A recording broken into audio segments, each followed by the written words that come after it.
Hi, I'm Akilah Richards of ExecuMama.com. And I'm Denene Milner from MyBrownBaby.com, and you're watching the Honeydew web series. We're teaching guys how to tap in so that they could tap that.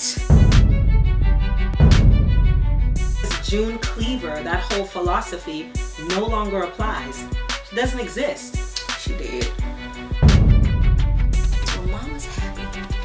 Everybody's happy. Today we're going to talk about mommy guilt. Specifically, mommy guilt came from somewhere, and We're kind of looking in your direction, your general direction. Right. You know, the issue with mommy guilt is that, if something goes wrong, we are the ones who always feel like it's our fault, right? And that isn't necessarily because you made us feel that way. Right. This is something that's been going on for generations, since the beginning of time, since like Eve, feeling guilty for eating an apple. Yeah, that was her fault too. Right, that was like, she just wants something to eat. Right, yeah. She just was hungry. And she grabbed her apple and had something to eat. And so because of that, we're not going to get all biblical on y'all. Yeah. But what we will say is that whenever something goes wrong, it always feels like we're the ones who are directly responsible for that, or that we're held accountable for that. So for instance, if after school, we've had 3 different places to run the kids in 3 different parts of town, but we didn't take the time to make sure that everybody was at the dinner table with a hot home-cooked meal, because it was just impossible to do that, and we go to McDonald's. Well, now all of a sudden it's a mom's fault that the kids are fat, obese, and that the whole country is going to pot. Not the parents. It's not the parents, it's the mom. Or if someone, I don't know how you feel when somebody's walking into your house, but I feel directly responsible if someone walks into the house and the house is not clean from top to bottom, to the point where you can lick butter off the floor. Right. Like if God forbid my mother-in-law or my dad come to the house, like, it has to be clean, because what's going on in my mind is, if the house isn't clean, it's not because Denene and Nick don't keep a clean house. It's because Denene is nasty. Absolutely. And that's reinforced in society. Absolutely. Women, keep your house spotless. And again, this is not something that we don't like to do. We want the house to be spotless, but we want it to be, it actually doesn't even have to be spotless at this point, just like clean. Just like hygienic. Right. But that's something that is a shared responsibility, and somehow societally, and then it trickled right down into our house, we feel responsible for that. Even with the me time factor, if I'm going to take a class on Tuesdays and Thursdays, I'm calling my husband, y'all good?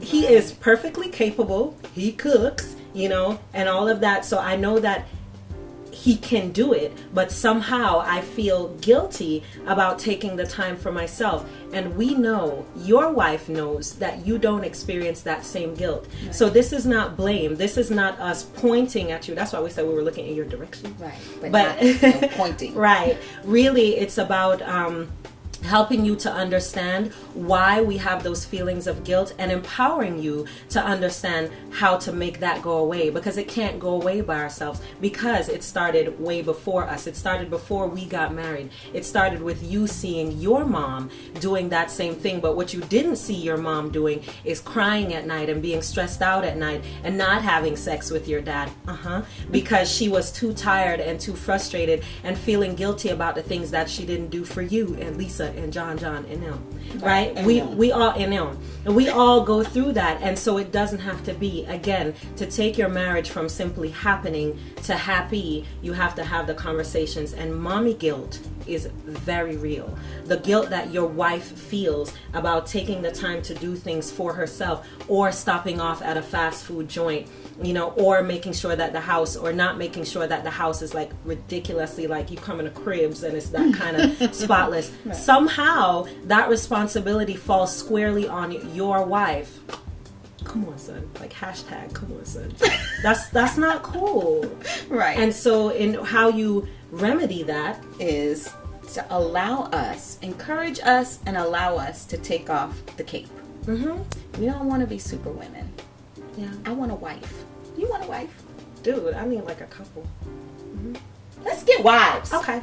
Calling all wives. Yeah. No, seriously. Seriously, you have or our husbands can chip in. Mm-hmm. Light bulb. Can they put a light bulb over the top of our heads? Ding, ding, ding, ding, ding. Really. So that's, again, it a lot of it boils down to communication, right? So if you feel like your wife is in that mood where you're like, oh, Lord, there's a reason. Yeah. She didn't just wake up feeling like that. Ask her, what's up? Right. You know, how can I get you out of this funk? What is going on? Okay, fine. Then I'll go pick up some Subway or something like that. Right. I'll do that. Like, you doing that is, okay, tap in, tap that. That goes right back to that thing too. Exactly. Get involved and make it so that, or be a part of what makes it so that she doesn't feel guilty about not being this perfect example of what a wife should be, about not being June Cleaver, basically, because she died. She gone. Mm-hmm.